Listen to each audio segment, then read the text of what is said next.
Welcome to the HU Move Makers podcast, where we highlight folks that are blazing the trail and making moves in Howard culture. Yo, welcome to the HU Move Maker podcast, where we highlight folks in Howard culture that are making moves and trendsetters. Today, man, we got a very special guest, We got a brother that's coaching at the highest level in men's basketball, Texas Tech, Red Raider. 12 years NCAA Division I coaching experience, six 20-win seasons, 5 NCAA, 1 NIT postseason berth, 16 players in the league, nationally respected, globally respected, recognized by ESPN 40 under 40 and the Atlantic 40 under 40, man. That's one of the top assistant coaches in the game. And 20 last year, man, he had the Red Raiders ranked highest 12 in the polls. This is Howard's own physiology major, class of 2006, stand up, cum laude, Ulric Maligi. I got that right. Man, I appreciate the introduction, man. I need to pay you for that intro, man. I need to take you on the road with me. Hey, man, if the money's right, bro, I'm with you, baby. So, man, you a Texas Tech Red Raider, man. Last time I know that Bobby Knight he was a coach there, right? He was. Yeah, Bobby Knight, that dude crazy, man. You don't be on that throwing chairs or nothing, do you? Nah. Yeah, can't do that in 2020, man. Nah, it'd be tough to throw chairs nowadays. So, man, you started at Howard, man. Howard, as we know, at least up until recently, man, has not been known as a sports college or a basketball institution, man. And you chose to start your career at Howard, and now you end up at a top flight program, man. How did you end up at Texas Tech? Well, it's been a long journey. I've been blessed along the way to kind of have opportunities with some successful head coaches and been a part of some great staffs, man, and been fortunate to win and kind of propel myself, but you talk about Coach Bobby Knight. Actually, when I was a senior at Howard, I was actually I accepted a grad assistant position with Coach Bobby Knight, and our current head coach now, Coach Chris Beard, was his assistant coach at that time. Oh, wow. And I was coaching AAU, and he was one of the coaches that kind of believed in me from the very beginning. And, and it's funny how things come around full circle. I ended up not taking that GA position. And then, right out of Howard, I accepted a full-time position at 21. And so I've kind of moved all around the state of Texas, since that time. I think that was 2006, 2007. So. But yeah, just fortunate to be here with Coach. So you've been a Red Raider for that long? No, so I started 1 year at UTA right out of college. I was 21. I was the youngest coach in the country. Then I went to Stephen F. Austin for 3 years. And I went to the University of Houston for a couple seasons, and I worked with Coach Larry Brown at SMU. Hey, Brown, years. Man, that's what's up. That's a legend, bro. Yep. So I'm actually in my second. I was at Texas A&M. I spent the year with John Lucas, and now I'm in my second season. Oh, John Lucas. What was it like working with Larry Brown? Because he's one of the few coaches that got an NBA championship, a college championship. Yeah, he's the only coach that has that. Yeah. You know what I'm saying? It was special, man. We resurrected SMU from the dead, so to speak. He came in, I thought he was crazy. He was like, "Ulric, we're going to win a national championship at SMU." And I'm thinking, man, we just need to get to the tournament. He was like, "Nah, I want to do something that hadn't been done." And so we had 4 or 5 guys move on and go to the NBA. Sterling Brown is playing with the Bucks, Semi Ojeleye with the Celtics, Shake Milton is playing with the Sixers. We had several guys. Oh, wow. Go ahead and go to the NBA. We were able to, have sellout crowds and won a couple championships and whole nine. So it was pretty fun. Damn, that's dope, man. So you work with Larry Brown. Who was the other person you mentioned before that? John Lucas. Yeah, John Lucas, man. Another huge. He was a head basketball coach, but he's huge on that AAU circuit. Yeah. Man. So So you doing your thing, man. Now I've been fortunate, just trying to, soak it all in and be a sponge along the way. But working for guys like, now currently with Chris Beard and Larry Brown and John Lucas and these other coaches, they've pushed in me and challenged me to continue to get better, day to day, month to month, year to year. So it's definitely been a blessing. So, I mean, are these guys that you like you can call these guys right now? Oh, absolutely. No, these guys are family, man. I've got great relationships with all my former coaches, and they're definitely mentors of mine, and have all had a huge impact on the coach and the mentor that I am today.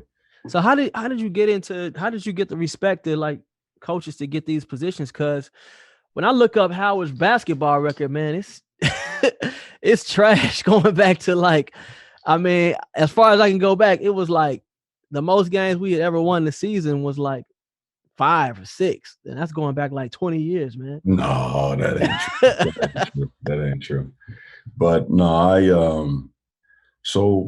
started coaching AAU when I was 17 years old. And then I started coaching major AAU basketball on the Reebok circuit with Sonny Vaccaro when I was 18. We had a team called the Dallas Mustangs. We were one of the best teams in the country. We had over 50 guys signed Division I in 3 years. And so through that experience, man, I got a chance to network with a bunch of guys, a bunch of coaches, and work camps in the summer and the whole nine and grinded. But at that time, times were a little bit different. I was doing that, but at the same time, I was a head manager at Howard University. And head manager. Welcome to the Go Fish Village podcast. As a Chinese proverb says, give a man a fish and you feed him for a day. Teach a man to fish and you feed him for a lifetime. At Go Fish, our goal is to teach individuals just like you how to build wealth through real estate. So why does like manager get that brand like, oh, you a lame? And then we look back like, damn, I should have been a manager. You know what I'm saying? I fought some of that early, man. It's funny, a lot of my classmates, guys on the team, I remember my freshman year in college, at freshman orientation, I stood up, one of my, it was a sports and media class with Mr. Ed Hill, who's a legend, man. He's a sports information, he's in the Sports Information Hall of Fame. And, I stood up and I was like, man, I want to be the youngest Division I coach in the country when I graduate. And everybody was laughing at me and the whole nine. But I was blessed and fortunate enough for it to happen. But that's crazy. I went to Howard, just because of, the crazy alumni list, to be surrounded by greatness. And, it was an unbelievable experience for me for sure.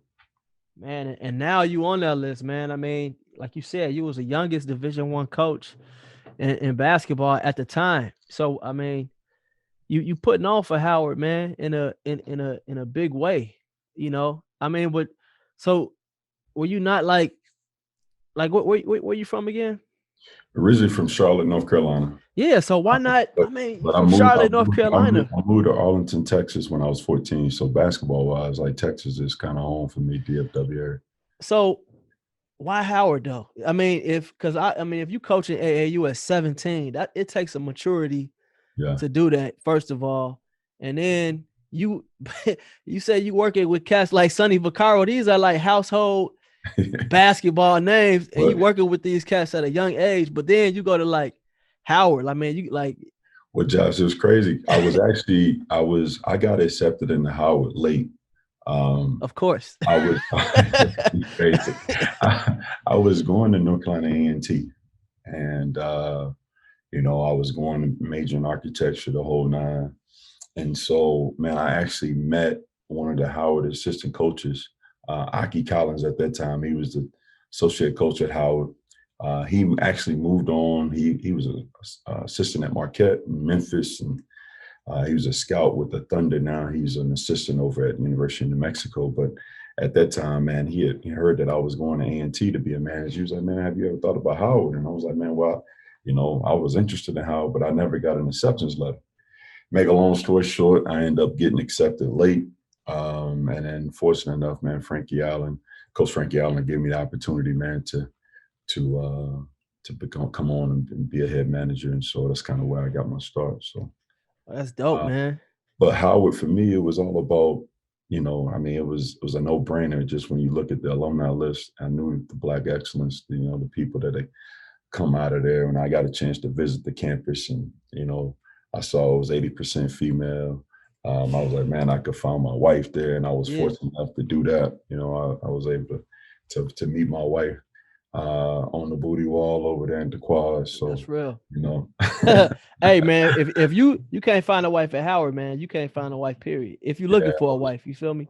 Yeah, we joke about it, because I used to tell my wife Courtney all the time. I said, man, I don't want to have a serious relationship, but anybody that remembers us in college, man, I mean, we've been pretty thick as thieves, man, since freshman orientation. We met at for real? Texas Club. Yeah, we've been together freshman orientation for half our lives. Come on, man.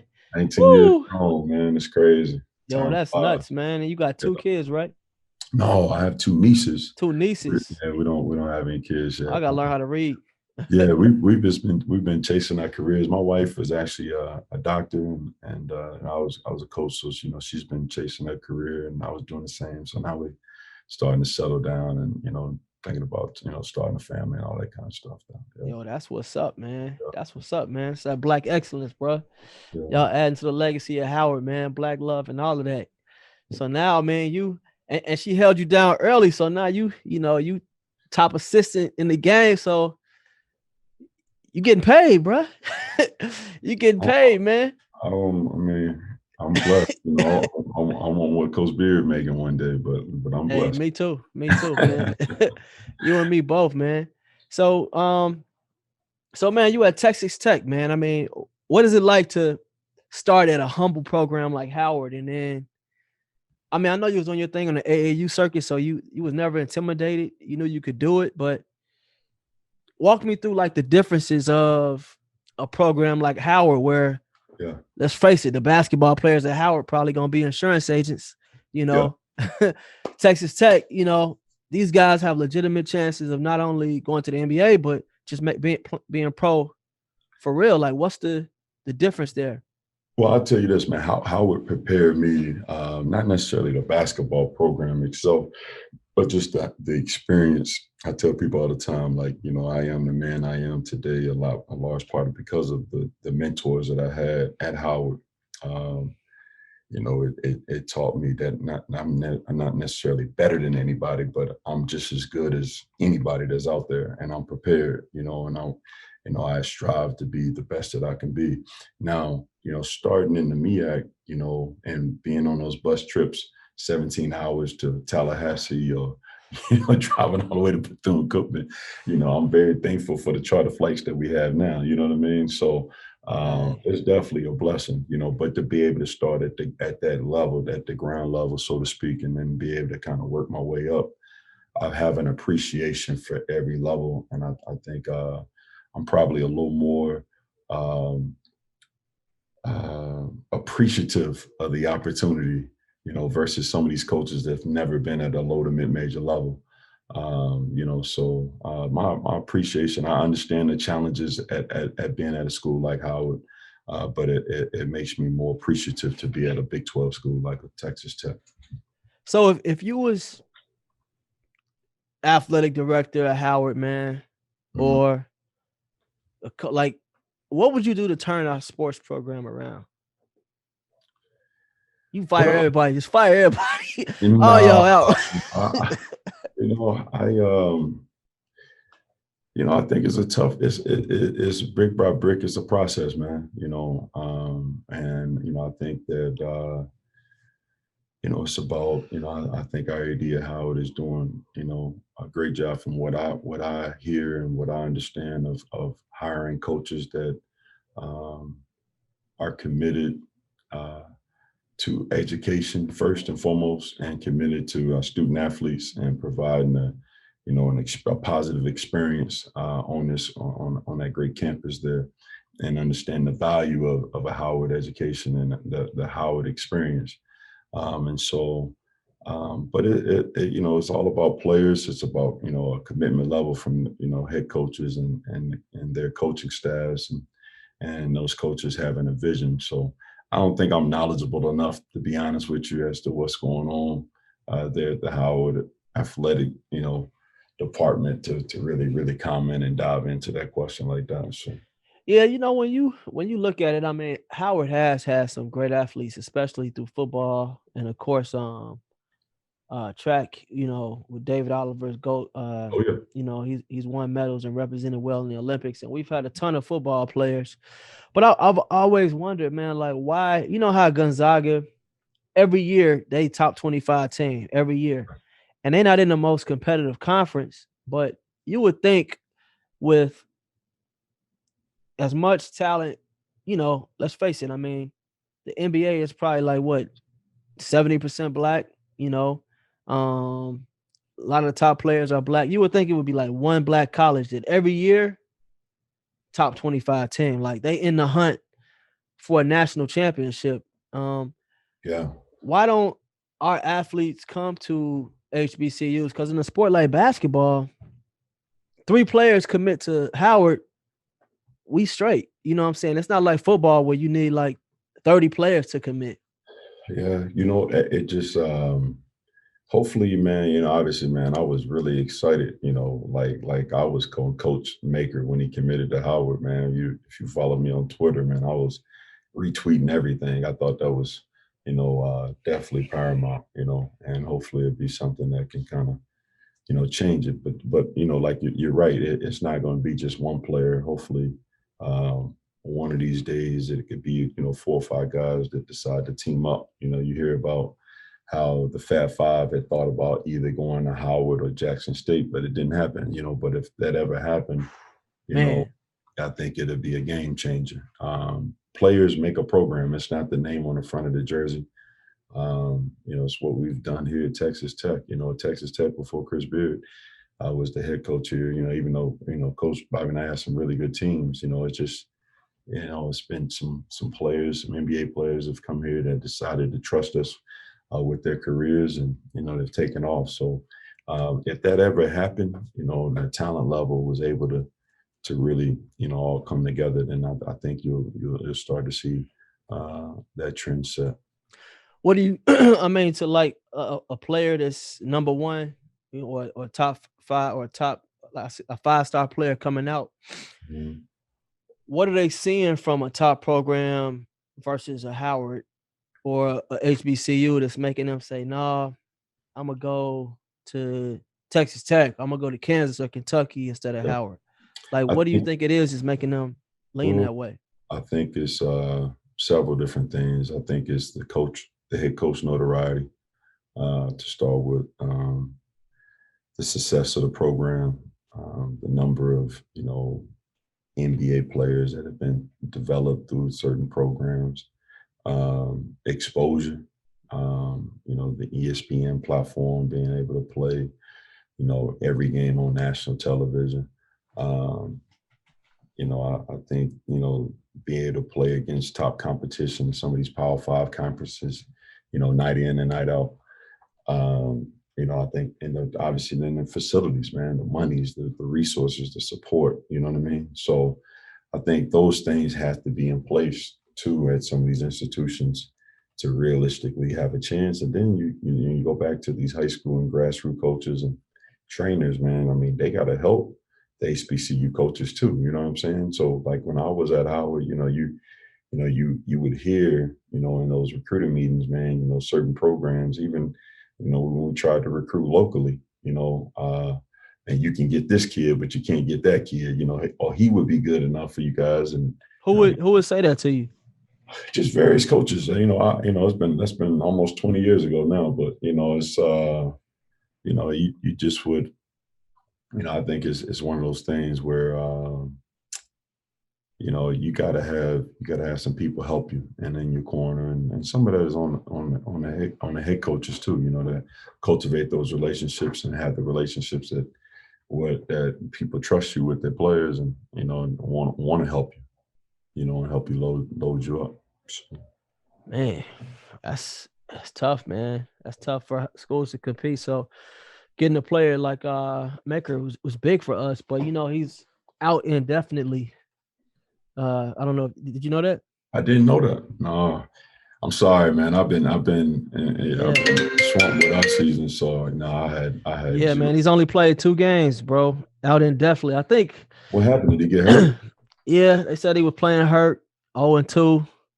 Probably don't want to mess up that NBA draft stock. Probably made a business decision like, hey, Oh I'm man, gonna stop here. But yeah, man, unfortunately he's hurt.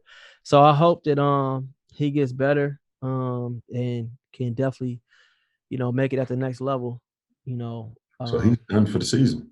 yeah, indefinitely. I mean, he probably I don't know. This is just what I read. He's out indefinitely. So, Yeah.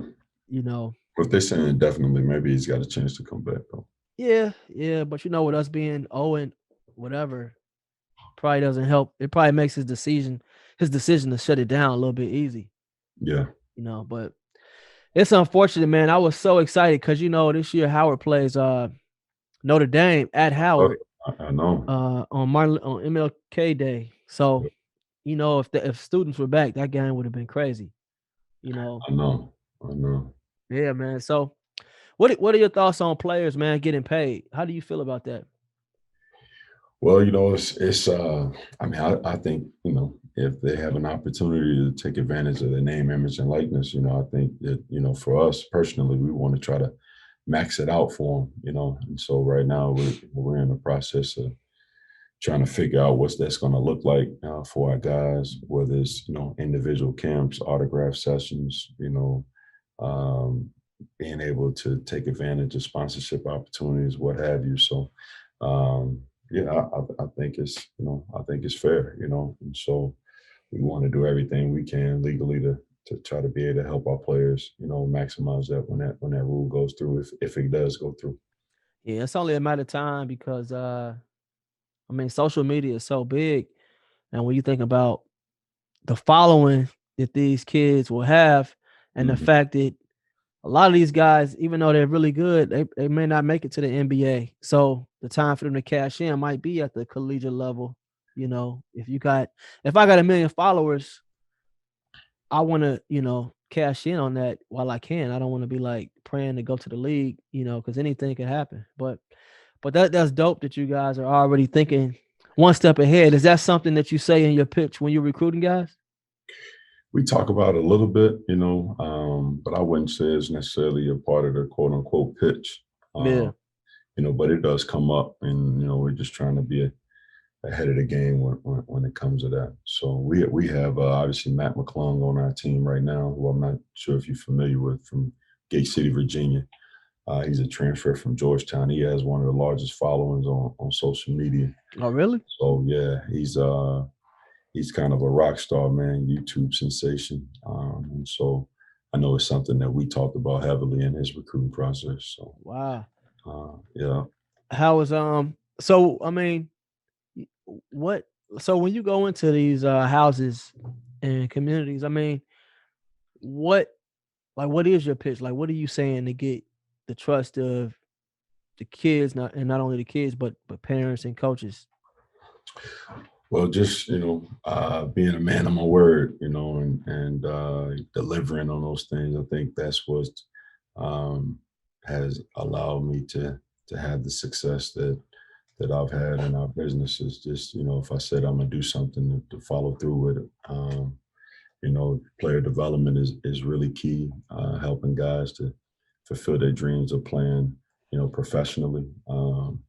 Being a part of winning teams, and then guys getting their degrees, and having a great, uh, student experience, on campus, just being well-rounded, man, and not just being a basketball player, but just being involved in the community and involved on campus. I think that's just so important. But just being genuine and real, man, and just and being committed to helping to develop these kids, not just, like I said, as basketball players, but as young men too.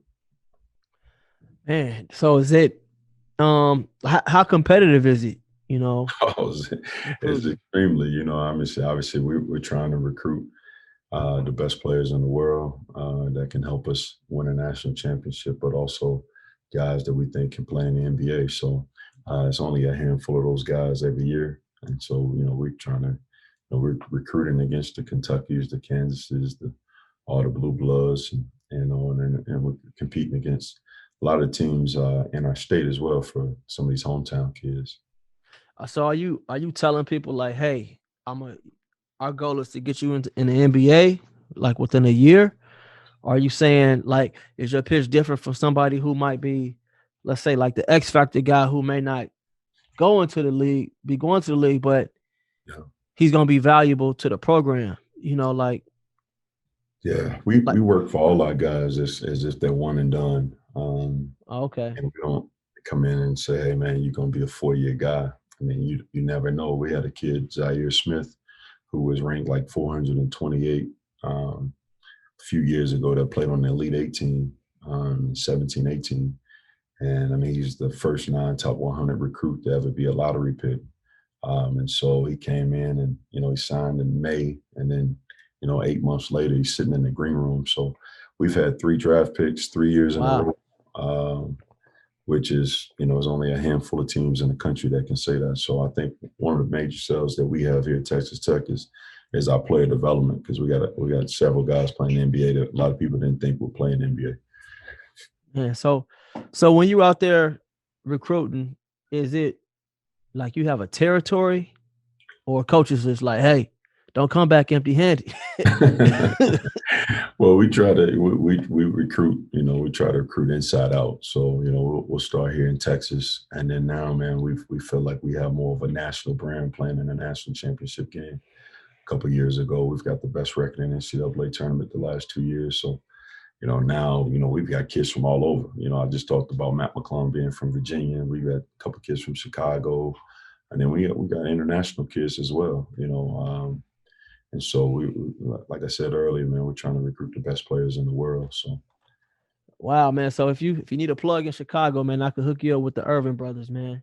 Yeah, now let me know, man. We got one of their boys now, TJ Shannon. Yeah, man. I used to I've done a couple parties with Mike. Yeah, with Mike Irvin. Yeah. So yeah, man. Obviously I got a good relationship with him. And I told the same thing to Jerence too. I can always use it. Jerence don't need no more help, man. He's got so many Mac Irvin 5 dudes, man. I could use the help though. Yeah, no, that's what's up, man. So I mean, as an assistant coach, is your work harder in the off season or during the season? Like, which one you think is tougher? Man, it's always work, to be honest with you. During the year, obviously, scouting and preparing for opponents. There's a lot of work, and practicing. I think the individual workouts during the years, is more tailored toward how we play offensively, defensively. In the off season, it's probably more about the players turning weaknesses into strengths, and then obviously recruiting is year long. Obviously we do more recruiting in the off season, but yeah, what we do, man, is 365, so not really a lot of downtime. So we're always grinding. Man, yo, that's what's up, man. So you talked about, how you came to Howard. What was your experience at Howard like? Unforgettable, man.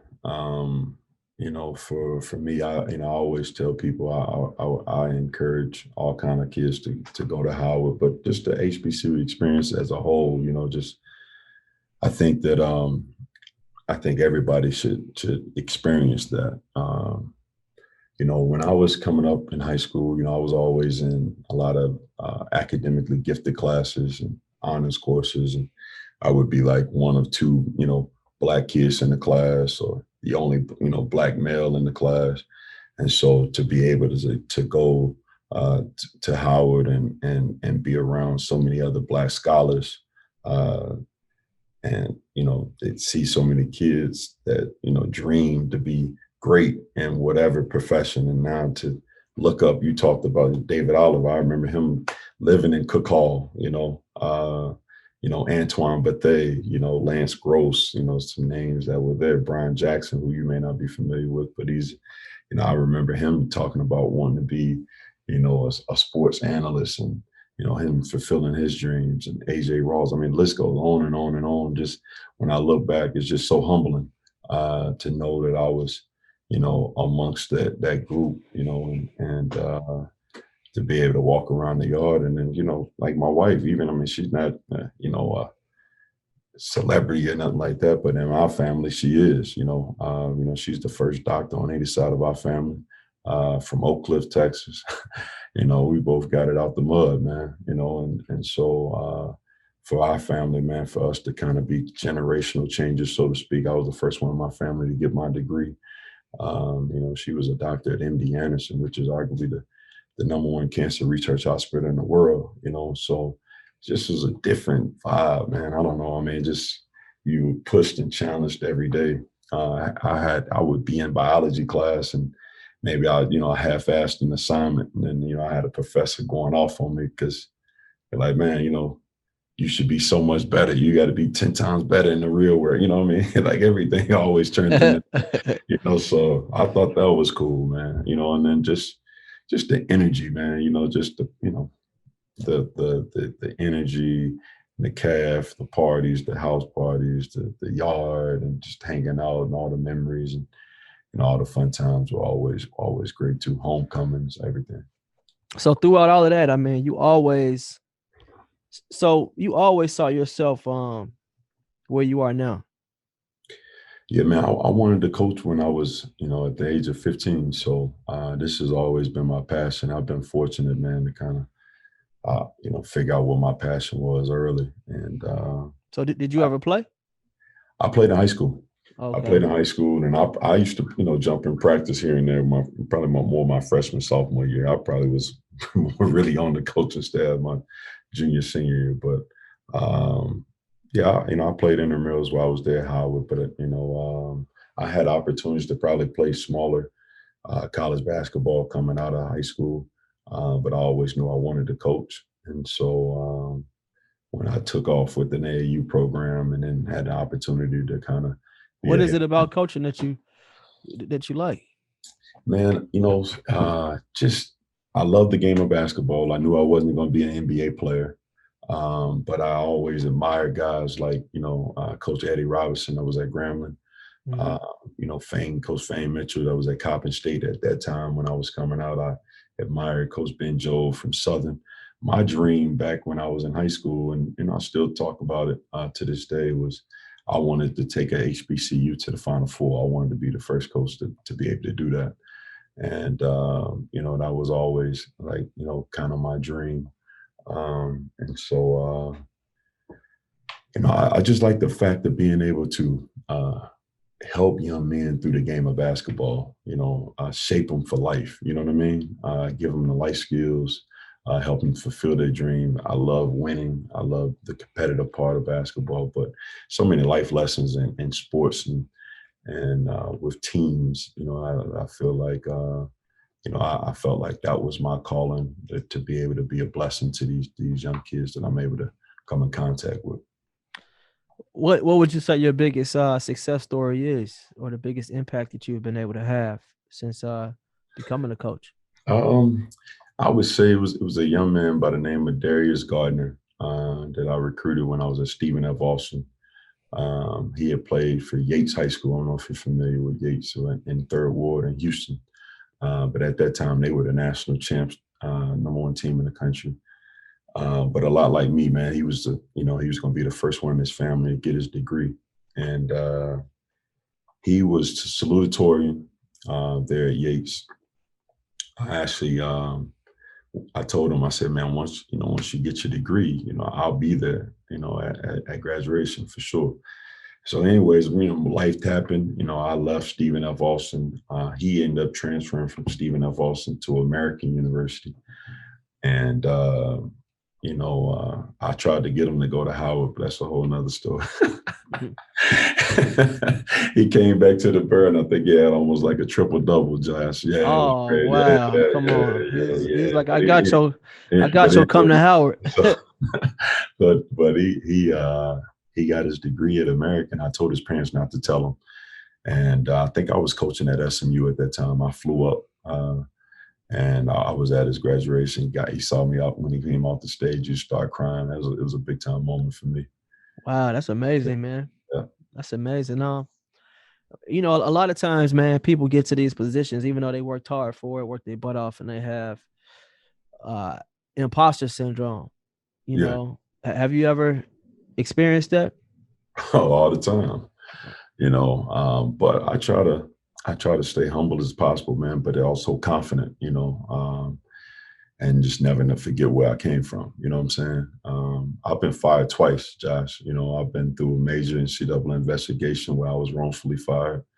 I came off a Sweet 16 team at Texas A&M, and then a year later, we got fired. So, I've been down too. A lot of people talk about the ups, but I've been fortunate to have a strong, supportive wife, and then a circle of friends and mentors that have kept me grounded too. And so I try not to get too high, not to get too low, but to continue to try to stay humble and hungry at the same time.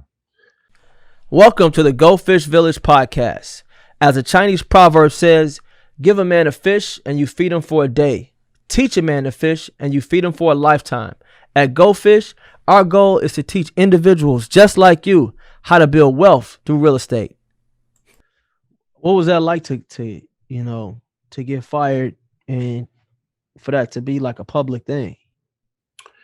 It was tough. It's one of those things, man, where you can, as my dad would always say when he was living, man, you can make excuses or you can make it happen, but you can't do both. It's just like, my faith is audacious.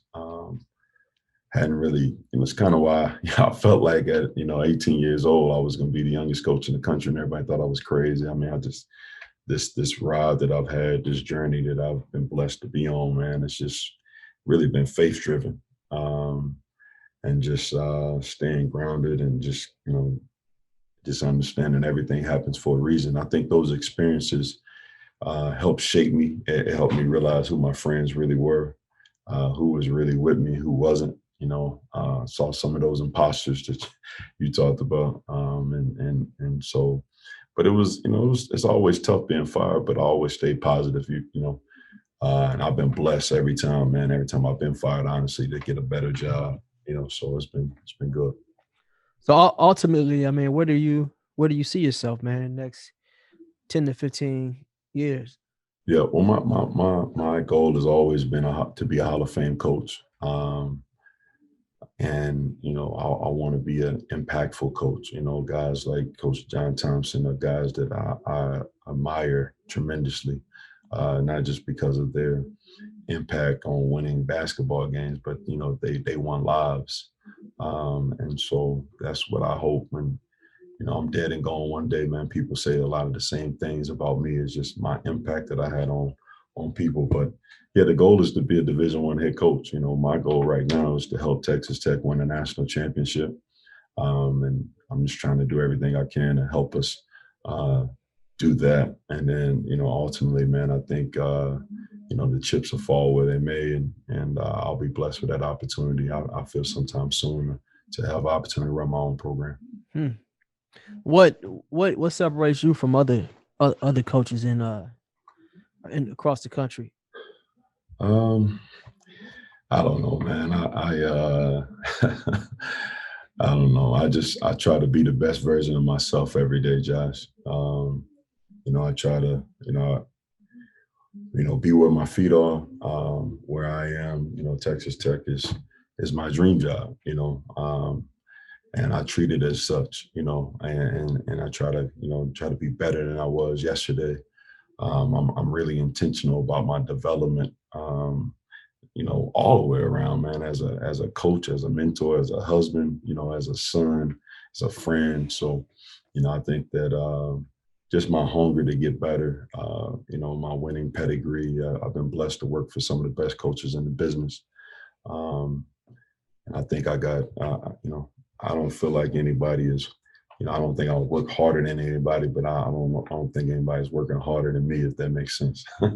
Absolutely, man. Yeah. That's dope. Hey, man, you have a dope story, man, and it's kind of still in the early phases, man. If you had to give advice to somebody coming into Howard right now, to the 18, 17, 18-year-old Ulric, Yeah. what would you say to that young man? And just don't dare to be great. You know, if I had a nickel, man, Josh, for everybody that told me that I couldn't do what I'm doing right now, man, I'd be a millionaire. A So nickel. a nickel, had a nickel. If I had a nickel. So, That's a lot of people telling you no, man. yeah, man, I just think you gotta chase greatness. You can't be, you can't be scared to be great. You can't be, dare to dream big, man. And then go chase it. A lot of people just talk about it, but you gotta,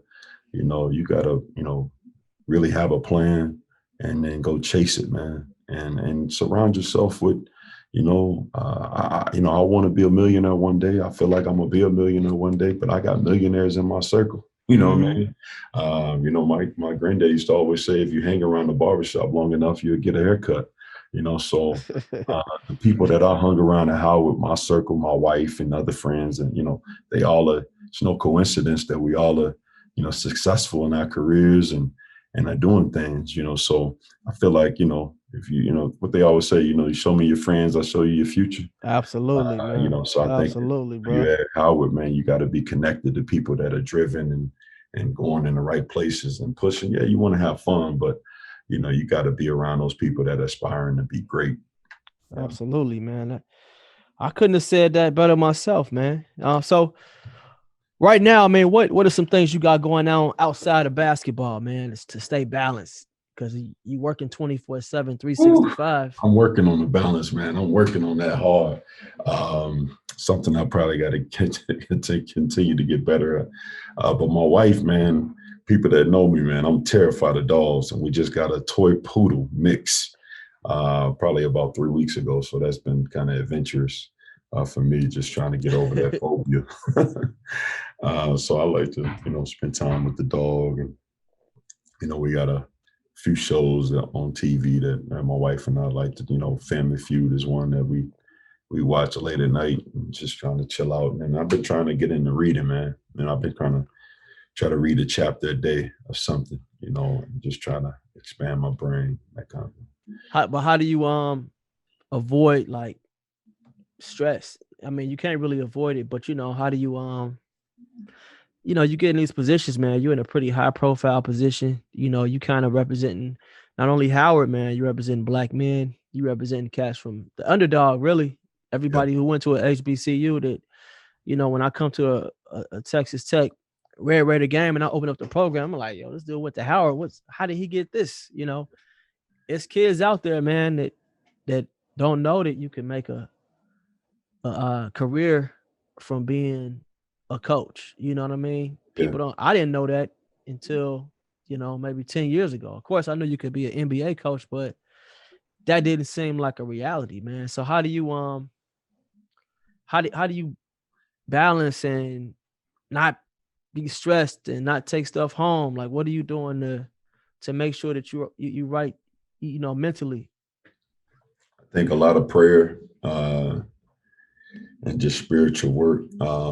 I try to be intentional about, when I open that garage and I pull into that house, man, just try to leave work at work, and try to really spend time with my wife and grow and, grow our friendship, but,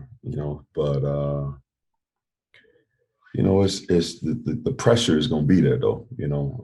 I put more pressure on myself than any fan, any administrator could ever put on me, and so, I just feel like, when you're trying to win a national championship, man, you're striving for greatness. We're not just trying to get to the NCAA tournament. You're trying to win the whole thing. That it's going to naturally, man, you're going to put pressure on yourself and you want to be in those pressure situations because I feel like, being uncomfortable is where growth happens. And with that pressure, I think pressure is how diamonds are created, and so, I just embrace it, just take it, control what I can control. And, but I understand the responsibility of being in my situation. And man, I don't take it lightly. A lot of I've had HBCU managers or managers, period, reach out to me that have read my bio, and I remember being in their shoes. So, I always try to make time for those guys, meet them at the Final Four if I can, respond back to letters and calls, and just try to give them inspiration, man. And if I can just inspire one through my work, Josh, then I feel like, I'm fulfilling my purpose. I love it, man. Ulric, man, I know you got to run, bro. I know you got to run and win the Big 12 and get a national championship and lose to Howard in the championship, man. So I'm gonna let you go, man. Nice, it'd be nice to play Howard in the NCAA tournament. I hope we don't lose to him, though. But yo, man, thanks for coming on the show, man. I truly appreciate it. If people want to get in touch with you or follow, what you're doing, man, how would they do that? Well, you can follow me on Twitter or Instagram at Coach_Maligi, Maligi. And I'm not great on Snapchat or TikTok and that kind of stuff, but I'm pretty active on Twitter and Instagram. Cool, man. Well, thanks again for coming on. I appreciate you taking the time out. I'm gonna definitely be following what you got going on, man. His brother's verified on Instagram, so he's official, man. Coach Maligi, man. Appreciate your time, bro. Josh, I appreciate you having me on, man. For sure. Thank you for joining the HU Movemaker podcast, where we highlight folks that have contributed to the Howard legacy at the highest levels. To hear more interviews or purchase merchandise, please visit www.humovemakers.com.